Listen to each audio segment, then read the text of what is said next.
Hey, what's up, Brew Crew? Welcome back to my Brew City Garden. So yesterday I was getting ready for work and my neighbor sent me a text message with a picture in it. And it says, hey Opie, I've got something eating my plants up. I mean, they're just destroying them. What in the world is this? So I clicked on the picture and blew it up. When I looked at it, I knew right away we got a big problem. Let's go take a look at it. So right away, as I'm looking around the neighbor's pollinator garden, I noticed this telltale sign where the leaves are being skeletonized. And when you see this, it's really one of only probably a couple of pests that will do this. As we hunt around the garden, we can see that whatever's taken hold is really starting to destroy this garden. It really is a beautiful garden and it's a shame. But it doesn't take long to find the culprit. And there it is right there, Japanese beetles. Now, if you've ever dealt with Japanese beetles, you know just how ferocious these things can be and how destructive they can be to your garden. And not only that, they seem to be just about impossible to get rid of, but they can be controlled. And let's discuss that now. So now we know we've definitely got an issue here in the neighbor's pollinator garden. And we know what the issue is. It's Japanese beetles.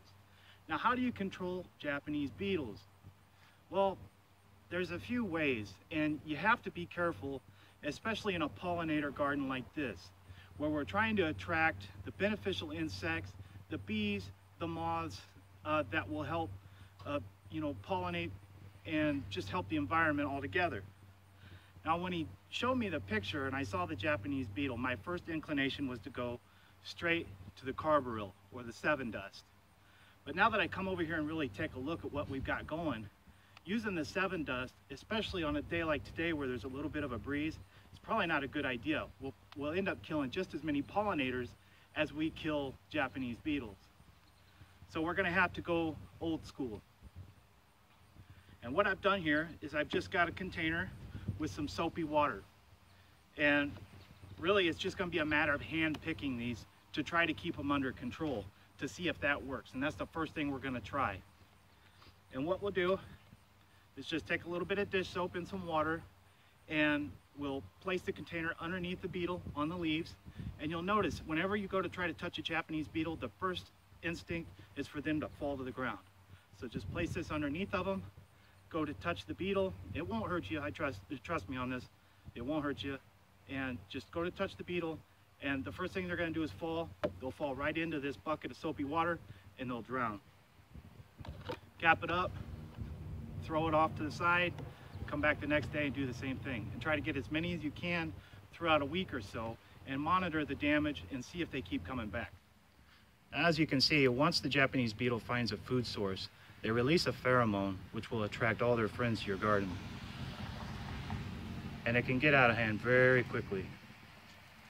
Now, if you do any research online, you'll see a lot of people making Japanese beetle traps. Traps work really, really well, but there's one problem. Unless you can keep your trap several feet away from your garden, I mean like 50 yards from your garden, all you're gonna end up doing is attracting more beetles to your garden, and your neighbors probably won't be too happy with you. So what I wanna do is advise the neighbor to use the hand picking method. And then at night, when it gets dark and the wind settles down, we'll do a light dusting of the carbaryl 7 on the lower parts of the plants on the foliage. We don't want this stuff to touch the flowers because we don't want to kill our pollinators. So Japanese beetles really are a twofold issue. They start out as a grub in the ground. They eat your turf grass. So if you notice brown patches in your turf grass that seem to be uneven, chances are you might have the Japanese beetle grubs in your grass, and what they do in their larval stage is feed off the roots, and then as adults they emerge from the ground and you can see the damage that they cause. They really can be a pain. Preventative measures, there is a milky spore that you can put on your turf grass that will kill all grubs. That will help, but if you're in an urban or suburban environment like we're in here, unless you can get all your neighbors on board, it's probably not going to work out very well because the Japanese beetles do fly. And again, that's why I don't recommend using a pheromone trap, because as they work fantastic, they can bring Japanese beetles in for miles. So try to stay away from the trap unless you can keep them 100 yards or so away from your garden. If you're in an open space, in a rural environment, the traps work well. Otherwise, just hand pick and try to control the best you can. Neem oil will also work with some limited, limited success. It's certainly worth trying, and really the object is to keep them under control. All right, guys, thanks again for joining me here today at the Brew City Garden. I hope you learned something regarding these Japanese beetles. They really can be a pest. And I encourage you to go out and search and do some more research on your own. I'm not an expert by any means. I just know enough to get by. As you can see, I don't know if you can see that, but we got quite a few of these little Japanese beetles just in about 5 minutes of out picking these things. And like I said, just put your container underneath of them and just touch the top of the beetle and they'll fall right in. It couldn't be easier than that. Be careful using pesticides such as carbaryl or any other toxic pesticides that could harm your pollinators. Really just be aware of what it is you're applying the pesticides to and what effect that they might have. All right, guys, if you got any questions, leave them in the comments below. And don't forget to hit that subscribe button and share this if you think it'll help somebody out.